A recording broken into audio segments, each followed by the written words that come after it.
Hello everyone, welcome back to my channel. Today I'm going to be talking about Christmas and minimalism and gift giving and how that can all work together and still like not create a big mess basically. I was planning on planning this video, but I thought, you know what, I have a lot to say, I'm just gonna try and say it. A lot of my family members, especially my sister, have heard me rant about this before, so it won't be new to them, but it might be new to you. But it might actually not be, because a very long time ago I made a video about why I hated Christmas presents. It's no longer public, but it was basically during a time where I was very sort of socially anxious, which I kind of still am, but nowhere near as much. And like the thought of having to act grateful for a present which I didn't like just filled me with dread. I still find that difficult even now, like even if it's something that I really wanted, I find it so difficult to kind of express that positively, so I just worry that people will think I'm ungrateful and yeah. But anyway, today I kind of want to talk a bit about like consumerism and just feeling the need to buy people stuff and maybe shifting attitudes a bit in terms of like buying presents and Christmas shopping, because most people I know are either like the really excited for Christmas types or they absolutely dread Christmas, not because they don't like Christmas but because the whole run up to it is just so much stress about buying everyone presents and making sure they can afford it, and they've got people a gift that they want, and it's just so much stress for something which doesn't actually matter that much. I think I would enjoy it a lot more if there was way less emphasis on gifts and there wasn't an expectation to give gifts. I would be quite happy to get a really nice like heartfelt note in my card and maybe like a chocolate coin. Like I'm very easily pleased, and I think a lot of people are like that as well, but they just feel you have to give a gift because it means that you love somebody, and if you don't give a gift either you don't like them or you're just plain rude. And a lot of people just give gifts because they feel like they have to, and they think that if they don't do it the person won't like them or think that they don't like them, and it just becomes like a sort of social game. People are always saying that the true meaning of Christmas isn't about giving gifts, it's about being with your loved ones and telling people you appreciate them. The way that you do that is through gifts, but I think a lot of the time it's just consumerism, and I think we all know that, but we just, I don't know, we just used to doing it, so we just keep going on. I'm not saying like don't give gifts, because I love receiving presents, I do, but maybe just think, you don't just have to panic buy people things. Like even when I was on holiday with my dad, he felt like he had to bring presents back for everyone at home, and he just sort of panic bought things. My auntie used to be an RE teacher, so he walked into the shop and there was this kid's book about like religion in Greece, a kid's picture book, and he's like, she likes religion, we'll buy this, and he spent like 15 euros on this book. So often we're buying things just because we have to buy something, and then the present that we give someone isn't like relevant or useful to them, and either it gets chucked away, it sits around the house for years gathering dust and then just kind of making them feel guilty because they haven't used it, or they give it to charity. And charity shops in January are so overloaded with stuff, like just unwanted gifts,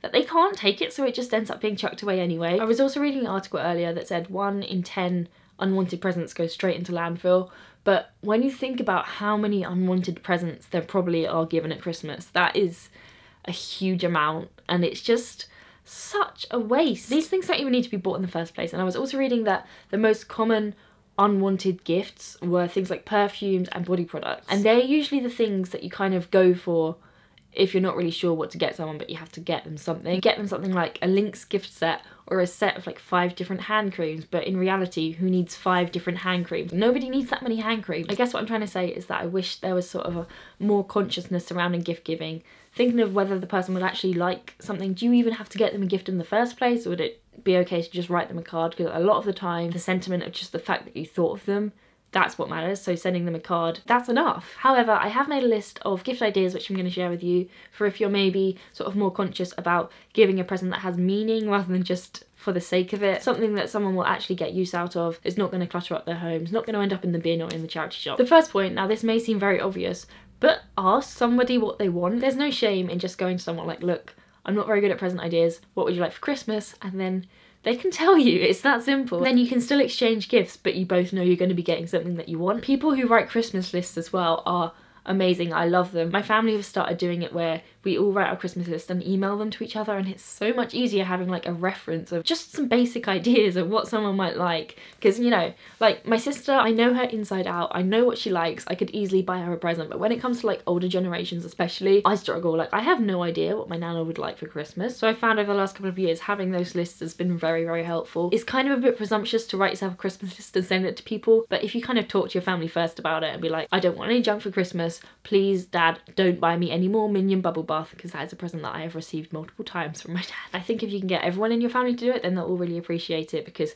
it will make Christmas shopping so much easier. So on to the rest of the list, which is kind of more of the actual gift ideas. First up, experiences. They are probably the best present you can give because they don't clutter up your space. They're something you can do together, and at the end, hopefully, you're left with some happy memories from like your day out, maybe like a concert, theatre tickets, even just saying like, look, I'll take you out for lunch. Christmas sorted, way better than receiving yet another bottle of Minion bubble bath. Next up is my favourite gift idea, and that is food. Everyone likes food. Chocolate especially, like you cannot go wrong with gifting someone chocolate. I mean you could, but for the most part, if you know the person you're buying for, which hopefully you do, chocolate is a great shout. I usually get people a Terry's chocolate orange. If you don't know someone well enough to know whether or not they like chocolate, then you don't know them well enough to need to get them a gift anyway. Also in terms of food, a box of biscuits. If someone bought me a box of biscuits, you know, like the tin of Fox's biscuits or something like that, I would be so happy. Like that would bring me such immense joy, and they're only a couple of pounds. The great thing about food is that you eat it and then it's gone. Well, maybe that's not a great thing about food, but it's a great thing about giving food as a gift, because then it doesn't take up any space in your life. You don't have to find a home for it. I always think that the best gift of all, in terms of both how much love you put into it and also how much someone gets from it, is homemade food of any kind. Like a homemade cake. You can make someone a lasagna, I don't care. If someone like knocked on my door and was like, hi, happy Christmas, I made you a lasagna.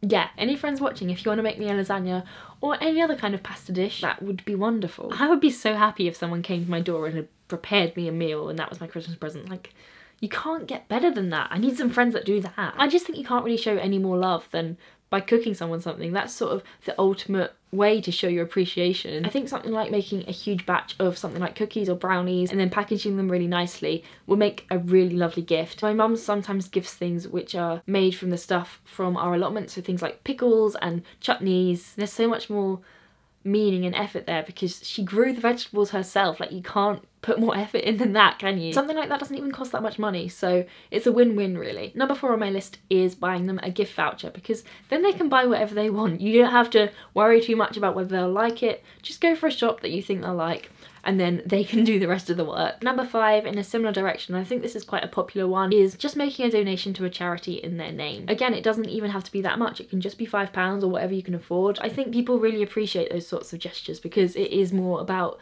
the gesture and the sort of meaning behind it rather than spending as much money as possible and consumerism. The final thing on my list is books, which I'm aware is a physical thing, but I think for the most part anyway, you only really want to read a book once. So once you have sort of read it, consumed it, enjoyed it, you can gift it to someone else, you can donate it to charity, and things can keep getting passed on to people and more people can get joy out of the same thing. Books are a great thing to buy secondhand. I quite like buying them secondhand. I'm not fussed if there are annotations on pages or if pages are worn or anything, because it's got the same story, and as long as all the pages are there, so many books on Amazon you can get for 1p secondhand. It's ridiculous. So you could go to town and buy people hundreds of books if you really wanted to. Think about it. Would you prefer 10 secondhand books or 1 brand new book? I would prefer 10 secondhand books because then I get 10 times more books. Whatever you're gifting, whether it's secondhand or not, I think it's always a nice idea to let the recipient know that once they finish with it, once they've got their enjoyment out of it, they're like free to give it on to someone else, to donate it, to sell it. Because a circular economy is a lot more efficient, it makes a lot more sense. Also, the less money you spend on someone's present,